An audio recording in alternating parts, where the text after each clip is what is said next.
It may possibly be thought that there is no great need of going about to define or describe the will, this word being generally as well understood as any other words we can use to explain it. And so perhaps it would be, had not philosophers, metaphysicians, and polemic divines brought the matter into obscurity by the things they have said of it. But since it is so, I think it may be of some use, and will tend to the greatest clearness in the following discourse, to say a few things concerning it. And therefore I observe that the will, without any metaphysical refining, is plainly that by which the mind chooses anything. The faculty of the will is that faculty or power or principle of mind by which it is capable of choosing. An act of the will is the same act of choosing or choice. If anything, it is a more perfect definition of the will to say that it is that by which the soul either chooses or refuses. I am content with it, though I think that it is enough to say it is that by which the soul chooses. For every act of the will whatsoever, the mind chooses one thing rather than another. It chooses something rather than the contrary, or rather than the want or non-existence of that thing. So in every act of refusal, the mind chooses the absence of the thing refused. The positive and the negative are felt before the mind for its choice, and it chooses the negative. And the mind's making its choice in that case is properly the act of the will. The will's determining between the two is a voluntary determining, but that is the same thing as making a choice. So that whatever names we call the act of the will, by choosing, refusing, approving, disapproving, liking, disliking, embracing, rejecting, determining, directing, commanding, forbidding, inclining, or being averse, of being pleased or displeased with, all may be reduced to this thing of choosing. For the soul to act voluntarily is evermore to act electively. Mr. Locke says, the will signifies nothing but a power or ability to prefer or choose. And in the foregoing page says, the word preferring seems best to express the act of volition, but adds, it does it not precisely.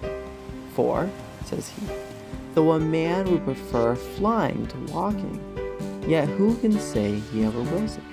But the instance he mentions does not prove that there's anything else than willing, but merely preferring. For it should be considered what is the next and immediate object of the will, with respect to a man's walking, or any other external action, which is not being removed from one place to another on the earth or through the air. There are remoter objects of preference, but such or such an immediate exertion of himself, the thing nextly chosen or preferred when a man wills to walk, is not as being removed to such a place where he would be, but such an exertion and motion of his legs and feet, etc., in order to it. And his willing such an alteration in his body in the present moment is nothing else but his choosing or preferring such an alteration in his body at such a moment, or his liking it better than the forbearance of it. And God has so made and established the human nature, the soul being united to a body in proper state, that the soul preferring or choosing such an immediate exertion or alteration of the body, such an alteration instantaneously follows. There is nothing else in the actions of my mind that I am conscious of while I walk, but only my preferring or choosing, through successive moments, that there should be such alterations of my external sensations and motions, together with a concurring habitual expectation that it will be so, having either found by experience that on such an immediate preference, such sensations and emotions do actually instantaneously and constantly arise. But it is not so in the case of flying. Though a man may be said remotely to choose or prefer flying, yet he does not choose or prefer, incline, or to desire, under circumstances in view, any immediate exertion of the members of his body in order to it, because he has no expectation that he should obtain the desired end by any such exertion. And he does not prefer or incline to any bodily exertion or effort under this apprehended circumstance of its being wholly in vain. So that if we carefully distinguish the proper objects of the several acts of the will, it will not appear by this and such like instances that there is any difference between volition and preference, or that a man's choosing, liking best, or being best pleased with the thing, are not the same with his willing of things, as they seem to be according to those general and more natural motions of men, according to which language is formed. Thus, an act of the will is commonly expressed by its pleasing a man to do thus or thus, and a man doing as he wills, and doing as he pleases, are the same thing in common speech. Mr. Locke says, the will is perfectly distinguished from desire, which in the very same action may have a quite contrary tendency, that which our wills set us upon. A man, says he, whom I cannot deny, may oblige me to use persuasions to another, which at the same time I am speaking, I may wish may not prevail on him. In this case, it is plain the will and desire run counter. I do not suppose that the will and desire are words of precisely the same signification. Will seems to be a word of a more general signification, extending to things present and absent. Desire respects something absent. I may prefer my present situation and posture, suppose sitting still, or having my eyes open, and so may will it. But yet I cannot think they are so entirely distinct that they can ever be properly said to encounter. A man never in any instant wills anything contrary to his desires, or desires anything contrary to his will. The aforementioned instance which Mr. Locke produces does not prove that he ever does. He may, on some consideration or other, will to utter speeches which have a tendency to persuade another, and still may desire that they may not persuade him. But yet his will and desire does not run counter at all. The thing which he wills, the very same thing which he desires, and he does not will a thing, and desire the contrary in any particular. In this instance, it is not carefully observed what is the thing willed, and what is the thing desired.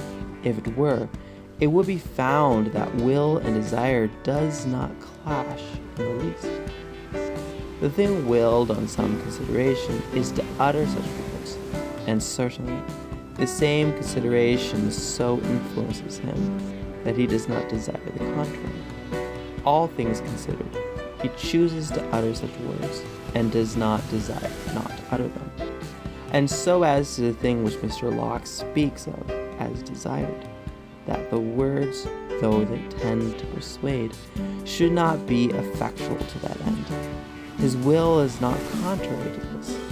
He does not will that they should be effectual, but rather he wills that they should not, as he desires, in order to prove that the will and desire may encounter. It should be shown that they may be contrary one to another in the same thing, or with respect to the very same object of will and desire. But here the objects are two, and in each, taken by themselves, the will and desire agree. And it is no wonder that they should not agree in different things, however little distinguished they are in their nature. The will may not agree with the will, nor desire agree with the desire, in different things. As in this very instance which Mr. Locke mentions, a person may on some consideration desire to use persuasions, and at the same time may desire they may not prevail. But yet nobody will say that desire runs counter to desire.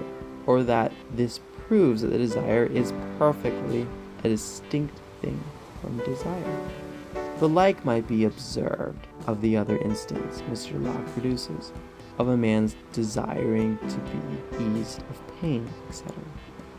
But not to dwell any longer on this, whether desire and will and whether preference and volition be precisely the same things or no, yet I trust it will be allowed by all, that in every act of will there is an act of choice, that in every act of volition there is a preference, or prevailing inclination of the soul, whereby the soul, at that instant, is out of a state of perfect indifference with respect to the direct object of the volition, so that every act or going forth of the will, there's some preponderation of the mind or inclination one way rather than another, and the soul had rather have to do one thing than another, or than not to have to do that thing, and that there, where there's absolutely no preferring or choosing, but a perfect continuing equilibrium, there is no volition. End of part 1, section 1.